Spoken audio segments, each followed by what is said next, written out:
दोस्तों, आरबीआई ने 2000 के नोट्स को कर दिए हैं बैन और सिर्फ 30 सितंबर तक का दिया है समय। उसके बाद ये लीगल टेंडर्स नहीं रहेंगे और पूरे मार्केट में इसके रिगार्डिंग पैनिक है।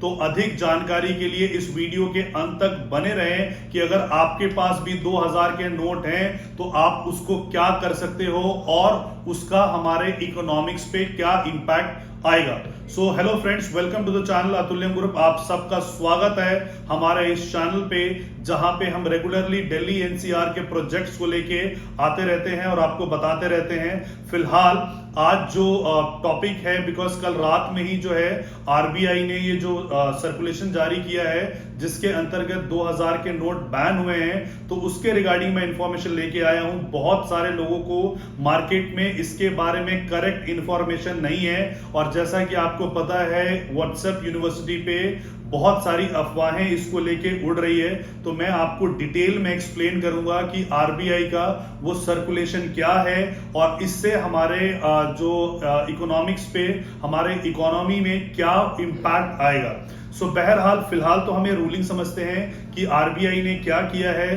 आरबीआई ने जो 2000 के नोट्स हैं वो कोई भी नए नोट्स प्रिंट नहीं होंगे। हालांकि ये पहले से ही 3 फेज की इसकी तैयारी थी कि आप 2000 के नोट कोई भी अगर आप डालते थे बैंक में तो वो उसको इशू नहीं करते थे दोबारा, या जब आप एटीएम से निकालने जाते थे तो 2000 के नोट्स एटीएम में नहीं आ रहे थे, यानी कि जो वो बैंक में जमा हो रहे थे उसी के इक्विवेलेंट डिनोमिनेशन में दूसरे नोट जारी किए जा रहे थे। और अब जो है वो आरबीआई ने अनाउंस किया है कि 30 सितंबर तक अगर आपके पास जो भी 2000 के नोट हैं वो 30 सितंबर तक आप एक्सचेंज करवा सकते हो। 30 सितंबर के बाद ये लीगल टेंडर नहीं रहेगा और इसी को लेके मार्केट में बहुत ज्यादा पैनिक हुआ है। तो ये क्या है, 2016 में भी एक बार डिमोनेटाइजेशन हुआ था और बहुत सारे लोगों को परेशानी झेलनी पड़ी थी। आपको याद होगा कि 2016 8 नवंबर को रात में मोदी जी ने 8 बजे ये अनाउंसमेंट की थी कि 500 के नोट और 2000 के नोट बंद किए जाएंगे। उसके बाद इतनी लंबी लंबी कतारें लगी थी, लोगों को लाइन में कई कैजुअलिटीज वगैरह हो गई थी।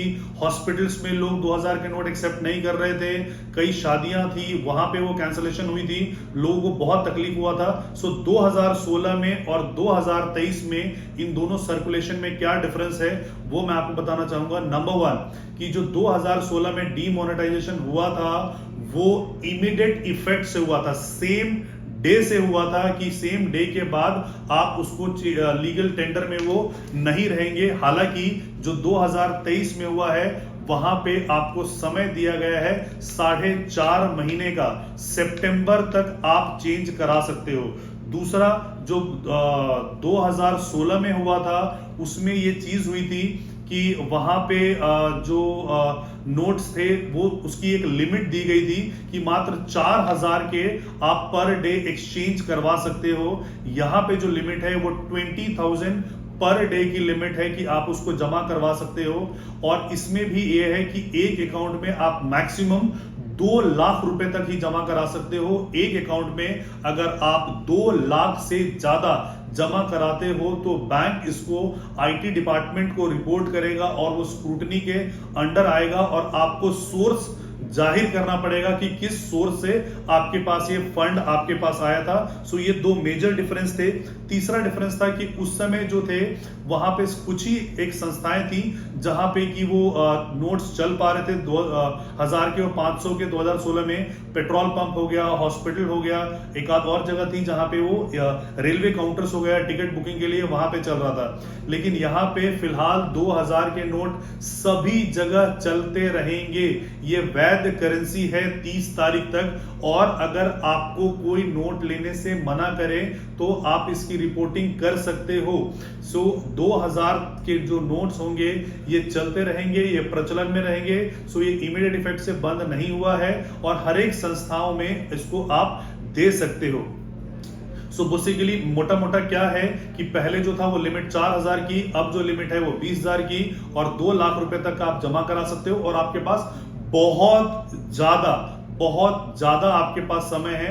हालांकि बहुत सारे पिछले बार जो डीमोनेटाइजेशन हुआ था तो वो गवर्नमेंट का एक फेलियर था, गवर्नमेंट की तरफ से फेल हो गया था। गवर्नमेंट एक्सेप्ट कर रही थी कि उसको ब्लैक मनी रिकवर करने में हेल्प होगा, लेकिन आपको पता होगा कि बाजार में अलग अलग लोगों ने, अलग अलग बैंकर्स का बहुत बड़ा रोल था कि परसेंटेज ले लेके ये नोट्स चेंज किए जा रहे थे। हालांकि आपको भी अभी कोई ना कोई ये ऑफर जरूर देगा कि अगर आपके पास नोट हैं तो एक्स अमाउंट वाई अमाउंट में परसेंटेज में आप चेंज करा सकते हैं। ऐसे प्रलोभन में बिल्कुल मत जाइए, ये बिल्कुल फ्री ऑफ कॉस्ट होता है, आप बैंक से जाके इसको एक्सचेंज करा सकते हो। सो यहाँ पे जो लिमिट है वो भी 20,000 की लिमिट है। नाउ इसका हमारे इकोनॉमिक पे क्या फर्क पड़ेगा, हमारे जो इकोनॉमी है उस पर क्या इंपैक्ट आएगा।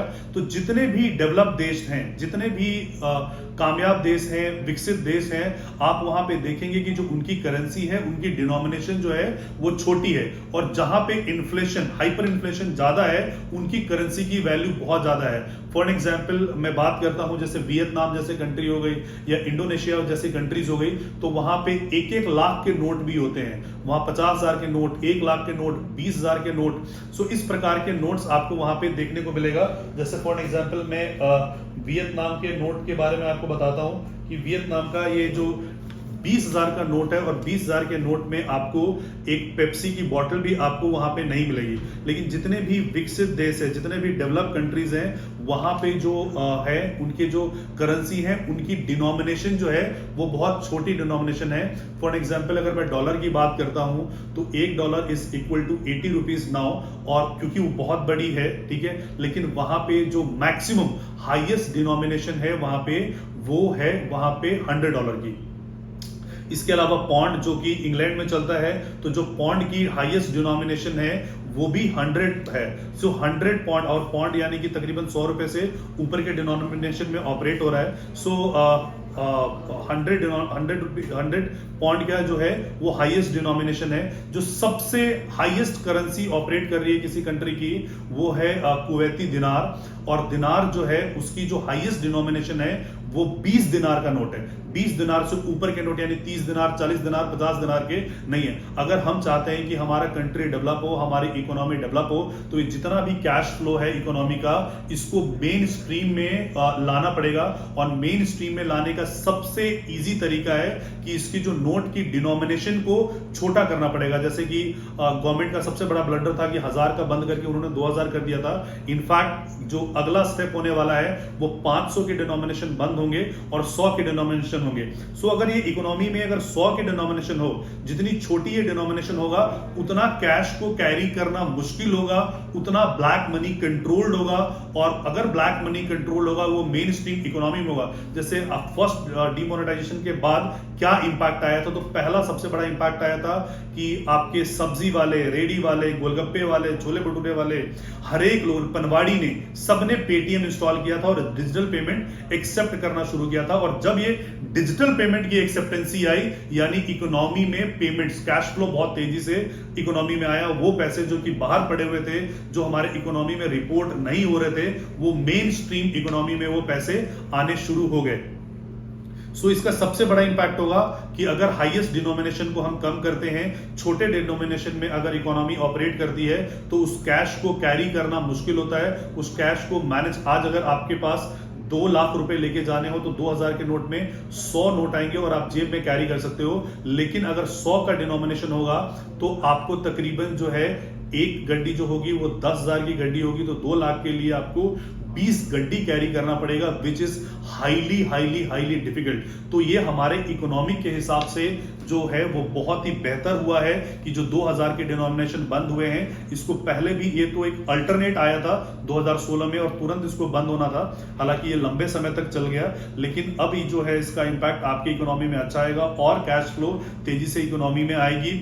और इसके बाद जो गवर्नमेंट अगला टारगेट करेगा वो 500 नोट को डिनोमिनेशन को बंद करेगा, ताकि हमारे यहाँ पे जो प्रचलन में रहे वो मैक्सिमम डिनोमिनेशन जो रहे वो 100 रुपए का रहे, और उससे इकोनॉमी में भी हेल्प होगा।